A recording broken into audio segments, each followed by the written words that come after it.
Doctors are people we tend to trust with our well-being, and most of them are indeed trustworthy.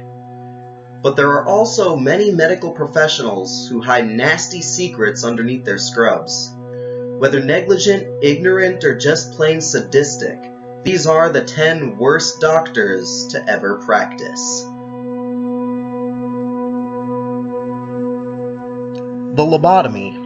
Probably the most infamous medical procedure in the 20th century, and with good reason. In a lobotomy, nails were driven to the patient's eye sockets to disrupt the brain.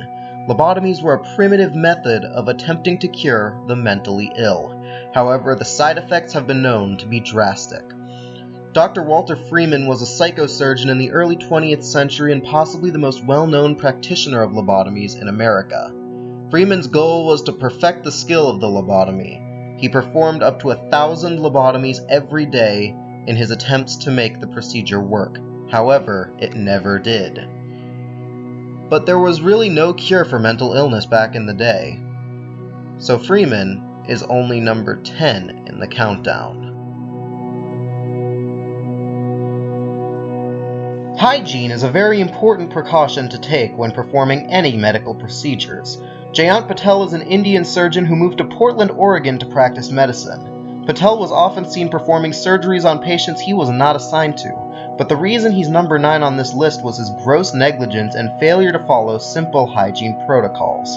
His surgeries were often described as antiquated or sloppy. Because of investigations into his procedures, Patel moved to Australia in 2003, where he hid his medical records to cover up his shortcomings. In 2010, Patel was found guilty of manslaughter of 3 people and injuring a 4th, but at least 87 people died from Patel's negligence. Most of the time, we listen to the doctor's advice without question, but sometimes that's not the smartest choice. Linda Burfield was not technically a doctor, having never completed medical school. However, she worked as a medical practitioner in Washington State in the early 20th century. Burfield had an unconventional cure for ailments, as she believed that any illness could be cured by starving oneself. Official police records state that 15 people under her care died by heeding her bad advice, and in 1912 she was charged with the manslaughter of a woman who weighed only 50 pounds at the time of her death. Ironically, Burfield died in 1938 by attempting to cure herself of illness via starvation.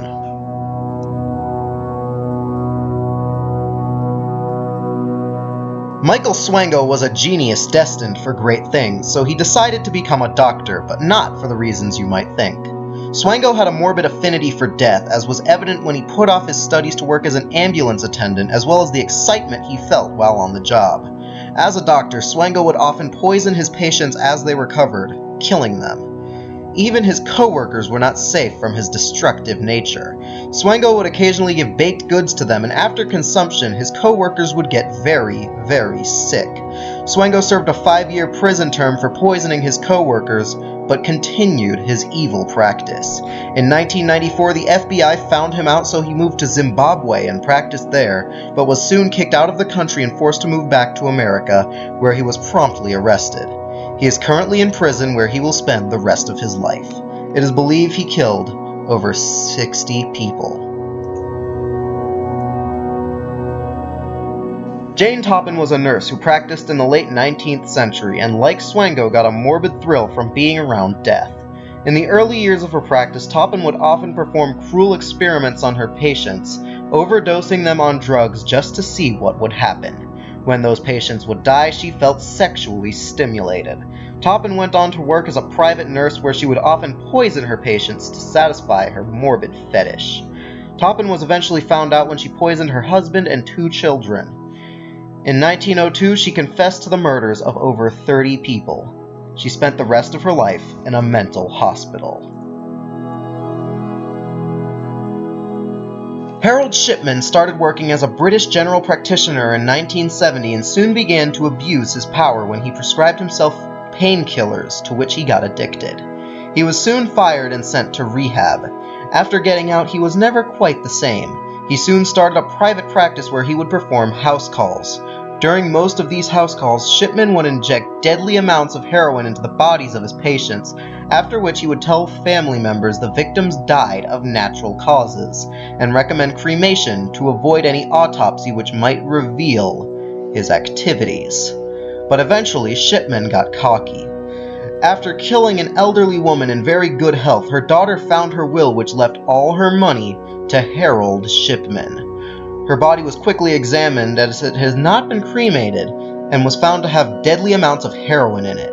In 2002, Harold Shipman was sentenced to 15 consecutive life sentences, and in 2006, he committed suicide by hanging himself with his sheets.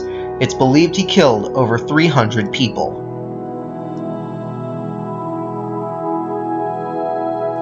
Abortion is one of the big issues that polarizes us today, but I think we can all agree that the life of a newborn infant is sacred. Unfortunately, Kermit Gosnell believed otherwise. Gosnell was a doctor at an abortion clinic who specialized in late-term abortions which were highly illegal in Pennsylvania, the state in which he practiced. However, that's not the most heinous thing that he did. Gosnell would often perform what he called post-birth abortions, in which he would deliver the newborn infant and promptly stab the spinal cord with scissors, killing the baby on the spot. In 2011, Gosnell was found guilty of 8 post-birth abortions and 24 third trimester abortions. He now resides in the State Correctional Institute of Huntingdon, where he will spend the rest of his life. During the mid-20th century, Japan had a gross abundance of human rights violations, but none were as apparent or as horrifying as the practice of Surgeon General Shiro Ishii. In 1936, Ishii was commissioned by the government to perform biological weapon tests on patients in a facility called Unit 37 in China, which was said to be a water purification plant. Ishii would treat patients, often Chinese prisoners of war, with anthrax and cholera, violently killing them. He would also conduct experiments such as vivisections, abortions, and forced heart attacks and strokes. Ishii was granted immunity from war crimes after World War II and died of cancer at the age of 67. As mentioned before, infanticide is a terrible thing, but to neglect an infant and leave it to rot is an evil in its own league. Mookie Ichikawa was a Japanese midwife during the 1940s when many mothers were too poor to raise their own children. When a mother could not take care of her newborn, Ichikawa would take it in and assure the mother that she would keep the child safe. Unfortunately, she did the opposite. She would completely neglect all of the children she took in, where they would die of dehydration. All of the people who worked for her deemed her acts deplorable and resigned. So Ichikawa decided to take payment from parents to take care of their babies. She would even convince them that they would never be able to find care for the children. Ichikawa was arrested in 1948 after authorities found 5 dead babies in a bag near her property, but she was sentenced to only 10 years in prison. It is believed she killed over 160 newborns. Josef Mengele was a German doctor during World War II who worked at Auschwitz extermination camp. Nicknamed the Angel of Death, Mengele would creatively torture and experiment on prisoners in the camp. Such experiments included the injection of dyes into eyeballs, chopping off limbs and sewing them on the opposite side, and even sewing the bodies of siblings together, all without any form of painkiller. After Mengele was done with his test subjects, he would have them killed in the gas chambers and move on to the next one. He was primarily interested in children, particularly twins and those with birth defects, as he experimented in an attempt to create the perfect master Aryan race. After Germany surrendered in World War II, Mengele fled to South America, where he lived the rest of his life. According to his son, Mengele never had any remorse for the experiments he conducted, which is why Josef Mengele is the most deranged doctor who ever lived.